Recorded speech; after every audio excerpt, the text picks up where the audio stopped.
পরিচয় ছাড়া লোককে কিভাবে আমি আমি আমি কিভাবে আমি দরজা খুলবো? আমি তো খুলতে পারবো না। 3 বছরের সাজা হতে পারে ঢাকায় চিত্রনায়িকা পরিমনির। আবারও গ্রেপ্তার কাণ্ডে জড়ালেন এই নায়িকা। হেফাজতে ইসলামের বাধার মুখে তার এক অনুষ্ঠান বাতিলের পরপরই তিনি লিখেন, শিল্পীদের এত বাধা কেন আসবে?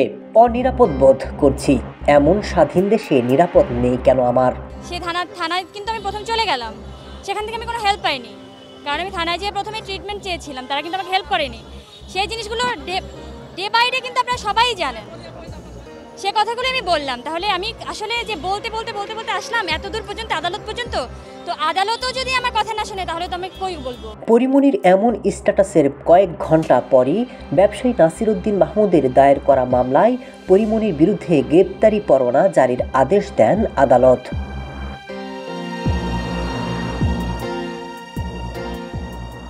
টাঙ্গাইলে একটি প্রসাধন পণ্যের শোরুমের উদ্বোধনী অনুষ্ঠানে চিত্রনায়িকা পরিমনির যাওয়ার কথা ছিল, কিন্তু শেষ পর্যন্ত সেখানে তার যাওয়া বাতিল হয়।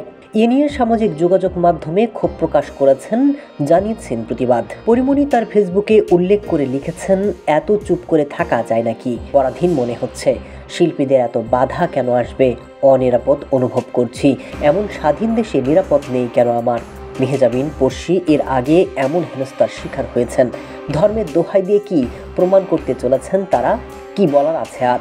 এদেশের সিনেমা, বিনোদন সব বন্ধ করে দেওয়া হোক। তাহলে কি আমরা ধরে নেব আমরা ইমোশনালি ব্যবহার হয়েছিলাম তখন, নাকি এখন হচ্ছি? কোনটা?